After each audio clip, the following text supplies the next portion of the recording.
শুক্রবার পূর্ব বর্ধমান জেলার শহর বর্ধমানের গোদা এলাকার শুভাঙ্কন অনুষ্ঠান বাড়িতে আনন্দ বার্তার উদ্যোগে এবং ফিজিও কেয়ার অ্যান্ড কিওরের সহযোগিতায় ও ডাক্তার আদিত্য কুমার পালের ঐকান্তিক সহযোগিতায় বিনামূল্যে খেলোয়াড়দের এবং অন্যান্য ব্যক্তিদের স্বাস্থ্য পরীক্ষা শিবির অনুষ্ঠিত হয়।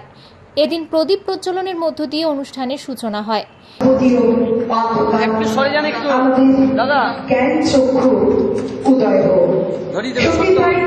তিনি মানে অনুপ্রেরণা, তার উপস্থিতি মানে সাফল্যের পথে কয়েক কদম এগিয়ে চলা। সকাল থেকে গভীর রাত পর্যন্ত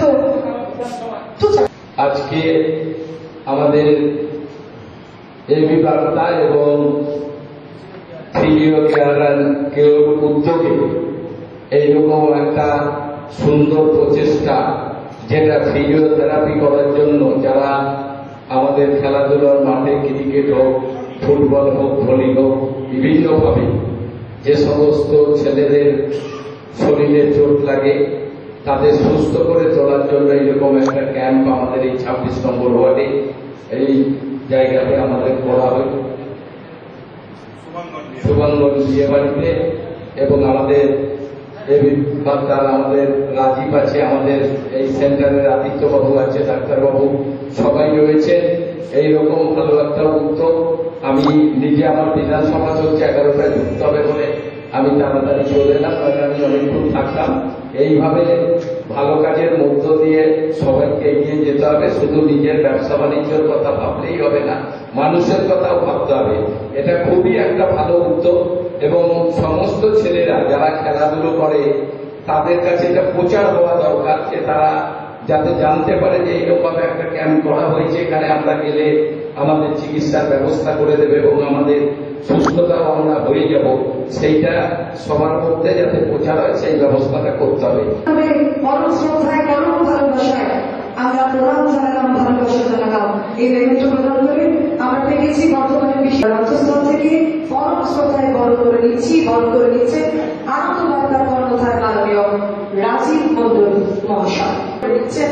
আনন্দ বার্তার কর্ণধার মাননীয় রাজীব মন্ডল অসাধারণ উদ্যোগ এবং মাননীয় স্বরাজ ঘোষ মহাশয়কে বরণ করে দিলেন রাজীব মন্ডল মহাশয়কে বরণ করে নেওয়া হয়েছে। আনন্দ বার্তা পরিবার ডক্টর আদিত্য কুমার পাল মহাশয় পরম শ্রদ্ধায় তাকে বরণ করে নিলেন।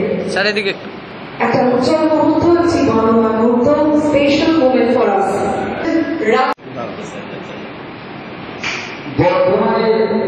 চোখ সারাতেই আজকে দেখতে গেছিলাম মানুষ বিভিন্ন খেলাধুলার সঙ্গে যুক্ত এবং যে কোনো খবর সবার আগে সম্প্রচার হয়। এই অনুষ্ঠানে উপস্থিত ছিলেন বর্ধমান দক্ষিণ বিধানসভার বিধায়ক খোকন দাস, সমাজসেবী তন্ময় সিংহ রায়, সমাজসেবী তথা আইনজীবী স্বরাজ ঘোষ, বর্ধমান পুরসভার এমসিআইসি প্রদীপ রহমান, বর্ধমান পুরসভার সেক্রেটারি জয়রঞ্জন সেন, পৌর আধিকারিক তাপস মাকড় সহ বিশিষ্ট ব্যক্তিবর্গ।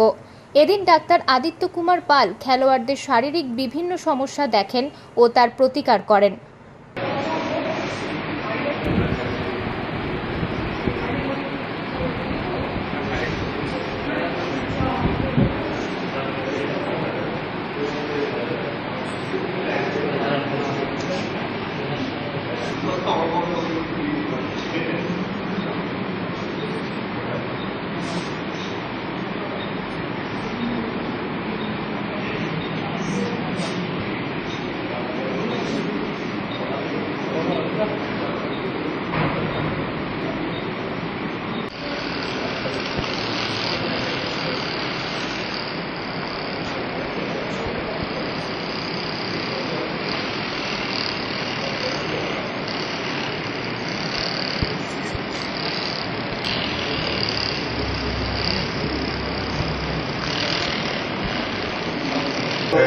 যদি আরো কি বলবো সজাগ করতে পারি, কারণ সেই অনেক বাচ্চা, প্রায় 180টা বাচ্চা আসবে আর 8টা টিমের প্রায় 100টা প্লেয়ার, 100জন খেলোয়াড় আছে। সেই দিন যদি কিছু একটা যদি ভাবা যায়। আর আনন্দ বার্তার মতো সংগঠন এই ব্রিজের কাজটা করছে এই ডাক্তারবাবুদের সাথে যারা উঠতি খেলোয়াড় তাদের একটা সংযোগ স্থাপন করে দিচ্ছে, যাতে এই খেলোয়াড়রা চোট আঘাতটাকে ন্যূনতম করে অনেক বেশিভাবে শুধু ছোট ডাক্তার নয়, ফিজিওথেরাপিস্ট ডাক্তারবাবুরা আমাদের ট্রেনিংও দেয়, অনেক এক্সারসাইজও দেয়, যেগুলো আমাদের আরো ফিট রাখতে হেল্প করে, আমাদের আরো এফিসিয়েন্ট হতে হেল্প করে। তো আমার মনে হচ্ছে এখানে চেক আপের সাথে সাথে আমাদের একটা সংস্থাও রয়েছে, যদি ট্রিটমেন্টের কোনো জায়গা থাকে সেই জায়গাগুলো সেগুলোর কিছু সাহায্য যদি রাজনীতিক লাগে, আনন্দবার্তা লাগে, আমাদের সংস্থা স্কিম তার পাশে থাকবে। তো এই ধরনের অভিনবত্ব, এই চিন্তা মানুষকে কাজের কর্মদক্ষতা বাড়িয়ে দেয়, কাজের দিকে এগিয়ে নিয়ে যায়। তো এই ধরনের চিন্তাটা আমার মনে হয় না বর্ধমানের কেউ করেছে। অনেকগুলো ক্লাব অনেক দিন ধরে পুরনো কাজ করছে, সব তাদের প্লেয়ারদের নিজের নিজের চোট সব কিছু নিজেদেরকেই সারাতে হয় বলে কিছু ক্ষেত্রে।